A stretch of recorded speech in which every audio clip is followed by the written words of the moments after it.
Buying a home can be one of the scariest, most intimidating things that you do in your adult life. If you're anything like me, you weren't taught, you were not educated on how the home buying process works. I in school was never taught, by my parents was never taught, and didn't learn until I got into real estate at 21 years old how the home buying process actually works. And for you, you might be sifting through YouTube videos, looking on different realtor websites of just questions of where do you start? Who do I talk to? And ultimately, who do I trust throughout this process? I made a video today. Hopefully, this can help educate you on how this process works. I made a flow chart combining pretty much everything I've learned so far in real estate into one video. So, if you're a first time home buyer or just looking to learn more about how this process works, you are in the right place. Let's get right into it. I made you guys a flow chart. So, with that being said, guys, welcome to my flow chart and welcome to my channel. My name is Michael Horgan, and I'm a local real estate expert in Virginia, Washington, D.C., and Maryland. And the first step in buying a home, guys, isn't finances, isn't the house, it's you. It's why do you want to buy a home? What are you looking for? I have a few important questions that you should answer for yourself. The first being, why do you want to buy? Understanding your motivation, your financial goals, your stability, your lifestyle. Are you ready to commit? This isn't renting. This is the dishwasher breaks, that's on you. You can't just call the landlord now. What are you looking to buy? What kind of home interests you? A townhome, a condo, a single family home? Should you rent or should you own? I'm going to make a separate video on this, but this is a question I get all the time, and hopefully this video can give you a little bit more insight on what home ownership looks like and how to get there. And the last, what does my life look like 5 years from now? Is this my forever home? Probably not. If it's my first home, sometimes it may be. Um, would I rent this home? What are some different uses I could get if I'm not going to live here in the future? So the first step in home ownership, guys, is really just building your funds, your finances, having an emergency fund of 3 to 6 months of your living expenses. You never want to go into a home purchase pouring every penny, dime, and dollar you have into the down payment. You want to leave room and have money saved in case of emergency. That's one common mistake, is thinking you need 20% down to buy a home. Building your funds comes down to having an emergency fund. It comes down to knowing the different types of down payment programs that exist for you. As a home buyer, you don't need 20% down. You only need 3.5. Although the higher and the more you put down, the less you're going to pay monthly. The best 20% down is a conventional loan. 3 to 10, you could still qualify for conventional, and 3.5 is an FHA loan, first time home buyer loan, which typically requires lower credit. You can qualify at 580, but a lot higher mortgage insurance, which is tacked on to your monthly payment. Closing costs, typically 2 to 5% of the home price, but can be paid by the seller. Most of the time, they're going to be paid by the buyer. After you have your funds built, you know you can afford this, or maybe you're still questioning if you can. This is where you talk to a lender. A lender is going to be a part of what I call your team during this home buying process. And one common question I get is, well, what does a lender do, and why do I need to talk to a lender? Well, a lender is going to qualify you for what you can afford, figure out how much you can afford, and give you what's called a pre-approval letter. When you go to buy a house, you show them this pre-approval letter that says, I can afford your house. It makes you more qualified and lets the seller know that you're a serious buyer. They're also going to help you find a comfortable monthly payment. They look at what I call the 4 C's: your credit or your credit worthiness, your credit score, your capacity or your ability to afford the home, your capital, and your collateral. So make sure you're taking notes because this is a lot of information. 580 is going to qualify you, although 740 is going to get you the best rate. Your capacity comes down to your ability to afford a home. They look at your debt to income ratio, which is your monthly debt divided by your gross monthly income. You want to stay below 43%, ideally below 28 to get the best rates. And capital, they look at your checkings account, your savings account, all of the money that you have saved in different places, and the collateral, which is the property itself. They say, how much is it worth? What's the condition? and what is the type of home that is. So after you talk to your lender, after you start building your team, you figure out, what can I afford? What is a comfortable monthly payment for me? Your lender and your real estate agent should be able to answer these questions. You want to make sure that your monthly mortgage, your monthly payment, is not over 50%. In fact, the best is 25% or lower. 40 can be a stretch, and under 33 is a little bit more balanced. So ideally you want to stay below 33. The lender is going to look at your employment history. They're going to make sure that you've had a job, you've had stable income, you can afford a house, you could afford a mortgage, a monthly payment. They're going to make sure you're in a stable industry. If you're a business owner, on the other hand, they're going to look at tax returns, profit and loss statements. And one question I get all the time too is, what if I have debts? And most people do. I recommend listing the debts you have and categorizing your debts. Prioritize credit cards and loans. How am I going to pay them off? You don't need to pay them all off right away. You can start to slowly pay them off over time. And keep in mind that your job, they're going to look at that. They're going to look at how long you've been with this company, how much they're paying you. Only switch jobs if it's going to lead to higher and more consistent income, because these things will all affect your pre-approval amount. So talking to a realtor and talking to a lender are both interchangeable. It doesn't really matter who you talk to first. I'm a realtor, so I'm biased. I say talk to a real estate professional first, because they'll be able to connect you with a good lender, and vice versa. I want you to think of your lender and your real estate agent as your team. It's important to know who you're working with, to know their background, to know their experience. Look at their experience. Look at their online presence. Do they put effort into that? Do they put effort into letting people know that they're a real estate agent?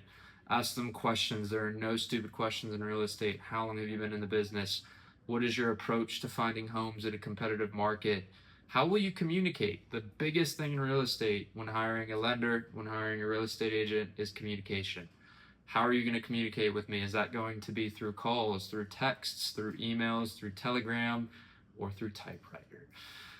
I want you to know that 71% of realtors did not sell a home in 2025. So you should ask questions, because almost 3 out of 4 real estate agents you talk to didn't sell a single home last year.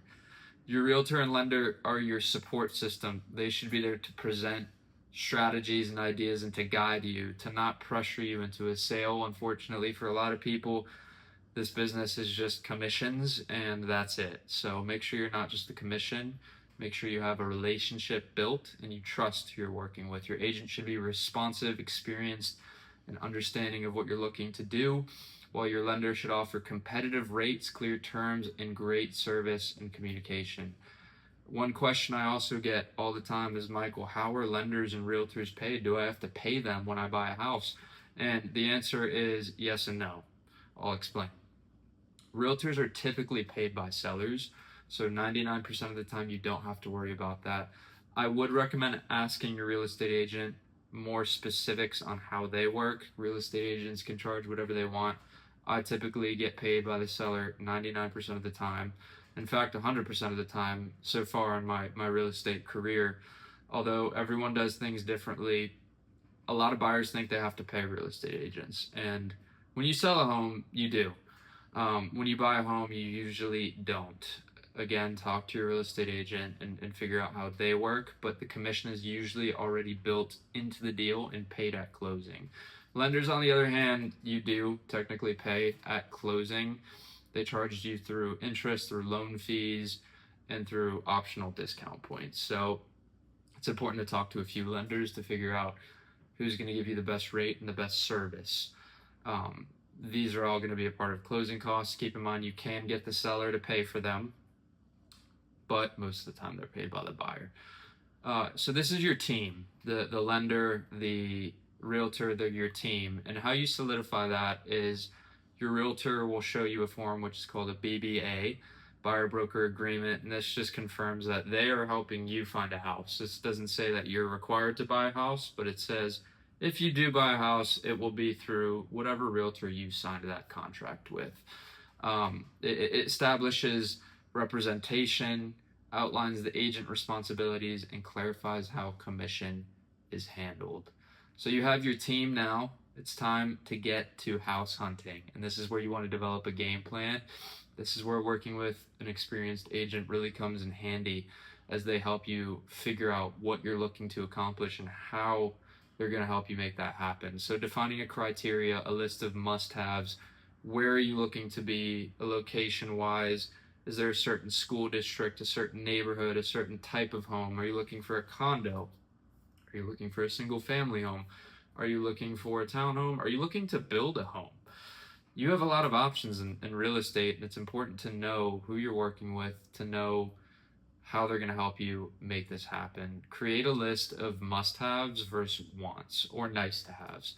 It's important to go for your must-haves first, but understanding with this being your first home that you might not get everything you want, and that's okay, because for a lot of people, buying your first home is just a stepping stone to home ownership, to owning a property, to that money that you used to be paying to your landlord now going to your bank account versus somebody else's. Your agent should also set you up with MLS alerts. They should tour you through properties, whether through open houses or through properties or through off-market showings. Off-market showings are essentially properties that aren't publicly advertised, and ask your agent how they're going to locate them. Those are always an option for first-time home buyers. And understand that sometimes good houses receive multiple offers. I'm never going to advise a buyer to offer 100K under asking on a property. It all comes down to the neighborhood. It all comes down to the market. And those are all questions that you're going to chat with your real estate agent and with your lender to figure that out. So after you've found the home you like, congratulations. Not quite there yet, but you're going to prepare and submit your offer, and this is where your real estate agent has to do their homework, where you have to do your homework as well. Figure out the average price per square foot in a neighborhood. Figure out the comps, what recently sold for how much money. You want to make sure that where the seller is priced is where they will sell, or an accurate, a ballpark number. Keep in mind that as a property sits on the market for a longer duration of time, that you can come in and often get a better deal. So a property that's sitting for 90 days versus 5 days, you're going to get a better deal on the one that's sitting for 90 days, 9 times out of 10. So this is also where your real estate agent is going to call the listing agent of that property and figure out context, figure out information, anything that might be helpful in crafting a winning offer. Get additional context about what the seller's looking for. If it's a hot market and there's other offers, you want to figure out how can you make the best offer to win. So you're going to figure out how much you're going to offer, what your earnest money deposit is going to be, which is typically 1 to 3% of the sales price. This money goes towards your closing costs, goes towards your down payment. It is held by what's called an escrow agent until closing. And this is what I call good faith money. It's just saying that you're serious, you want the house, here's some money in the meantime. They don't get to keep it, but it goes towards everything, as I mentioned. Figure out a closing timeline that works for you. They're typically 30 to 45 days, and contingencies. I'll get into each one later, but the big three are inspection, financing, and appraisal. And one thing to keep in mind, guys, is that the strongest offer isn't always the highest price. It comes down to terms, timing, and contingencies. These all can be a huge difference maker when trying to get an offer approved. A couple negotiation tactics I have for you guys is just knowing the market, considering timelines. Stale listings, you're always going to be able to get a better deal than a hot listing that just hit the market. You're not always going to get a reduced sales price. That's okay. You can consider something like a rate buy down, where the seller pays for you essentially to lower your interest rate. You can also ask for certain items in the property to convey. If you like certain furniture, remember that everything is negotiable during this process. And just think long term. You know, when you're finding the property that you like, consider maybe you can rent it out in the future. Consider a house hacking possibility. House hacking is where you buy property and you rent out other rooms in that property to friends, roommates, family, and that reduces your mortgage payment significantly. A home that's just going to be on the market yesterday, as I mentioned, versus one that's been on the market for 200 days, you're not going to be able to come in and get an amazing deal right away. Versus a home that's been sitting for a while. So just be mindful of that. I'm going to make a separate video on negotiation strategies. This video is mainly just to outline the process. So you offered, your offer got accepted, you are now under contract. That means you accepted, they accepted, and until all contingencies are checked, you're under contract. So you deposit the EMD, which is typically held by a title or escrow company, as I mentioned before. And at this time, you really got to know, got to write down, got to understand all of your contingencies and deadlines. So we'll start with an inspection. Typically within 5 to 7 days of going under contract, you're going to hire a professional. This typically costs $300 to $600, and they evaluate the home's condition and major systems. You can request credits or repairs if anything arises, and if you don't reach an agreement with the seller, you get out of the contract, you get your money back, your earnest money, and you can move on and find a better home. The most common expenses when buying houses are your roof, your HVAC system, and your water heater. These can really cost you a lot of money, so it's important to make sure those are in working order and making sure that other cosmetic, other appliances in the house are in working order as well, or asking for a seller to credit you to repair what needs to be repaired. After you make it through the inspection period, guys, you're going to go through what's called an appraisal contingency. So an appraisal essentially is the lender sending someone in to make sure the house is worth what the price listed says. So if you offer $500, the lender sends in the appraiser. The appraiser says, oh no, it's only worth $470. You have an appraisal contingency. What this means is you would be responsible to pay that $30K difference, because the bank is not going to lend you $500K on a house that's only worth $470. So now you can negotiate with the seller to pay it. You can split it, come to an agreement, or you can walk and get your EMD back and find another house. This very rarely occurs, but is very important to protect you as a first-time home buyer.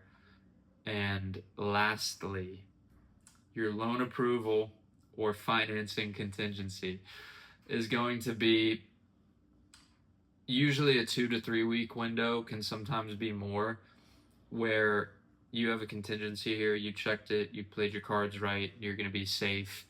And essentially this, for any reason, if your loan doesn't get approved, you can get out of the contract, versus if you don't, then you're still responsible for the EMD. So you get your EMD back, but they look at your income, your debts, everything.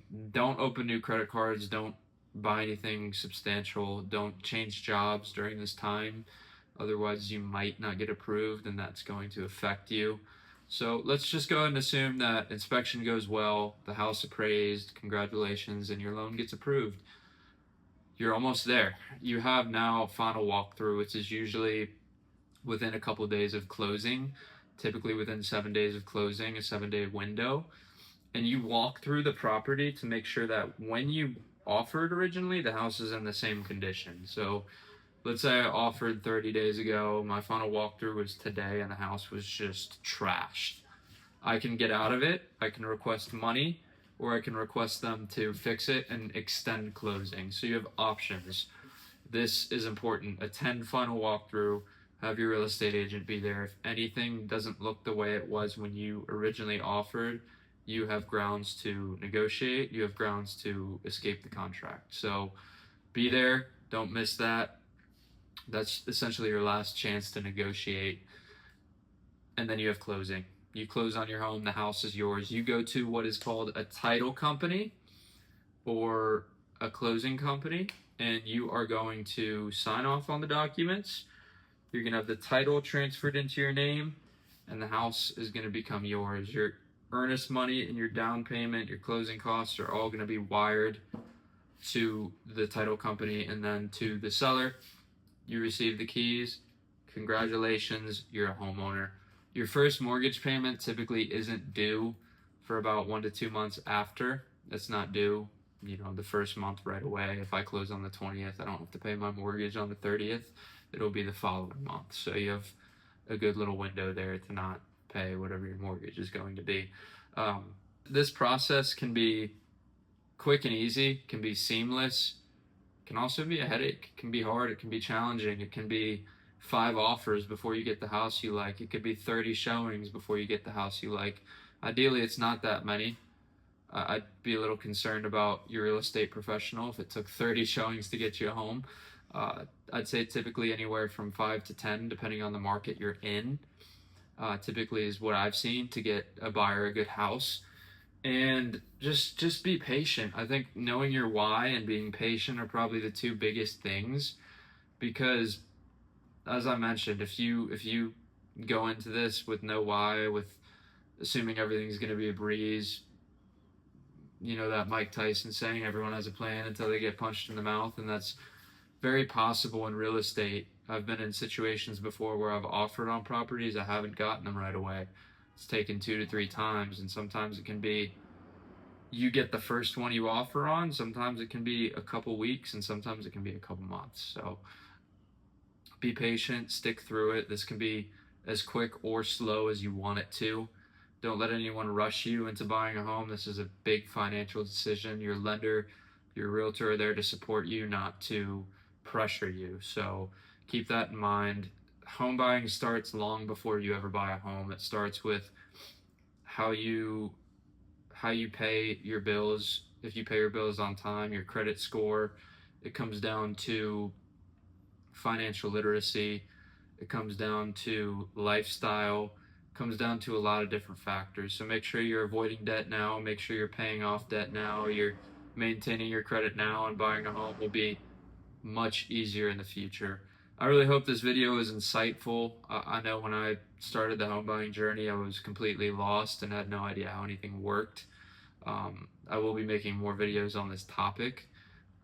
Felt like this would be a good start. So thank you very much for watching. If you are in need of a good real estate agent or a good lender, no matter where you are in the country, I partner with a lot of different agents all over the place who are phenomenal at working with first-time buyers. Comment home below, and we'll make sure we get you this flow chart, as well as any information that can make your journey easier.